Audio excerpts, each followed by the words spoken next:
Hey queens, if you feel like your face is literally eating up your makeup by noon, or if your favorite foundation has started highlighting every fine line you didn't even know you had, then we need to talk about the menopause shift. Today, I'm sharing the 5 makeup hacks for menopausal skin that actually solve for the dryness and drooping we're all seeing in the mirror. For those of you new to my channel, hi, I'm Amy, and by day, I'm an HR tech director, and by passion, I am a makeup artist and beauty educator, a dream I turned into a certification at the age of 52.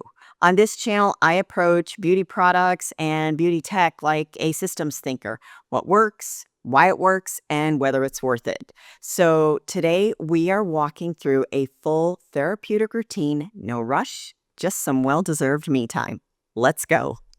Let's talk about what's really happening. During menopause, we're dealing with collagen loss, dryness, dullness, fine lines, uneven tone, and makeup that suddenly looks heavy instead of radiant. Traditional formulas that are matte, they cling. The wrong powders can age us. Full coverage foundations, they can emphasize texture instead of smoothing it. So here's what we want to do instead. Hack number 1, prep like you mean it. Hydration is not optional. It literally is the foundation of your foundation. Use hydrating serums, rich but fast absorbing moisturizer with ingredients like hyaluronic acid or ceramides, and a hydrating sunscreen. Does not matter if it's mineral or chemical, it's whatever you prefer. Be gentle with your application and give each product time to absorb before layering on the next one. Hack number 2, switch to light hydrating coverage. So instead of heavy or matte foundation that's a full coverage, use a hydrating skin tint or serum foundation that's buildable. You want to apply it with the tool designed for the finish that you want. So for example, a dense foundation brush for more coverage like this one here, which is the BK Beauty 101, or a fluffier brush for a more airbrushed finish. So for example, this is the BK Beauty 106, which is a lot looser and instead of the denseness of the other brush. You want to use a stippling, which is tapping application method, for a more uniform finish. And I also highly recommend dermaplaning your face to remove any peach fuzz or dead skin layers every other week or so for a smooth application. If you prefer not to do that, perfectly okay. What I would just recommend is, if you do have peach fuzz, which we all do, is to make sure you're going in a downward motion so that you're laying the hairs down instead of buffing, and then you're going to get that uneven texture. Hack number 3, cream products over powder. Cream products bring life back into menopausal skin. Creams mimic natural glow, so you want to apply blush slightly higher on the cheekbones to create lift, and then cream bronzers to bring that warmth back into the skin. You don't have to use a contour unless you absolutely need it. If there's areas on your face that you want to camouflage and bring shadow to so that they're not as prominent, you can absolutely use contour, but my recommendation is to use it strategically only where you need it. So for example, I would use it here because obviously I'm starting to get loose here. And then, just like men, ladies, our noses and our ears continue to grow as we age. So I have noticed that a little bit in my nose. So I have been putting a little bit of contour right here just because I see that it's getting a little bit wider. Hack number 4, the floating concealer technique. So instead of swiping concealer directly underneath onto the skin under your eyes, you want to place a small dot on the back of your hand to warm it up. And then you're going to apply it strategically in this inner corner. If you want to lift the eyes, you'll put a little bit right here. And then depending on how hollow you are and what shade of concealer you're using, you'll want to put just a little bit right here. Not up to the lash line where we have all that movement, but just right here so that you can blend that out, because you kind of want to bring this forward so that it doesn't look as hollow. Or you can even use one of these types of fluffy brushes. This is the one from Nikki LaRose. Mine's dirty right now. It's the N16. And this is the one, Tati Westbrook. This is the first edition SP6.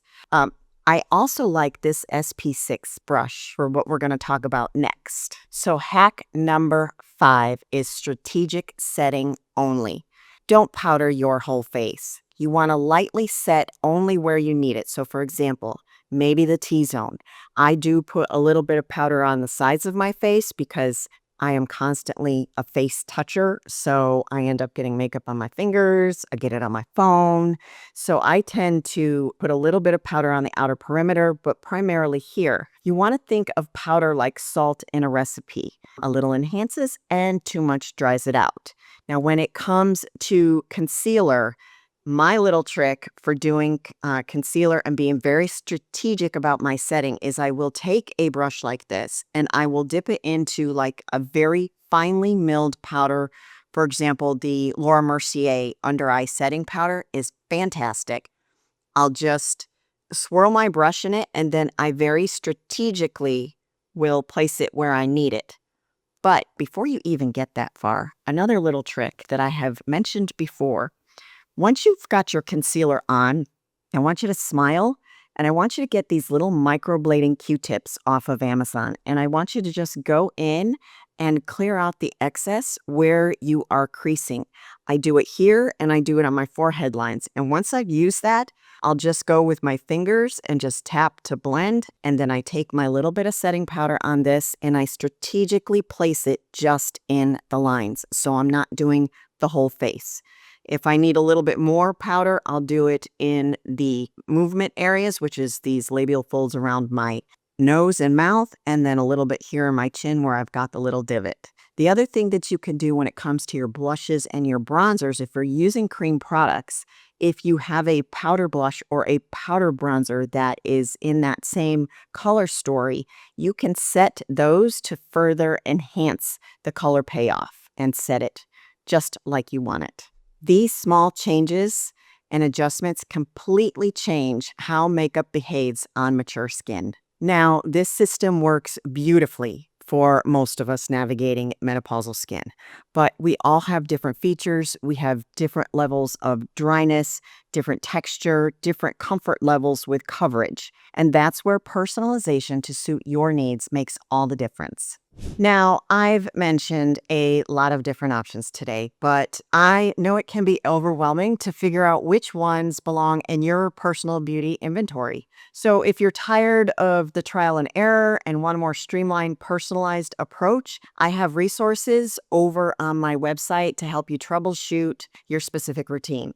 It's about making your morning easier and not adding more to your plate. And if you're feeling like, Amy, I just need you to look at my face and tell me exactly what to do, then that's what my one-on-one lessons are for. I'd love to hear from you. What is the one product that you've had to retire since your skin started changing? Let's start a conversation in the comments and build this community together because you know there are other gals out there just like us that are struggling and just need some guidance. So thank you for spending your time with me today, and I will see you in my next video with more tea, tips, and tools for your pro-aging power moves.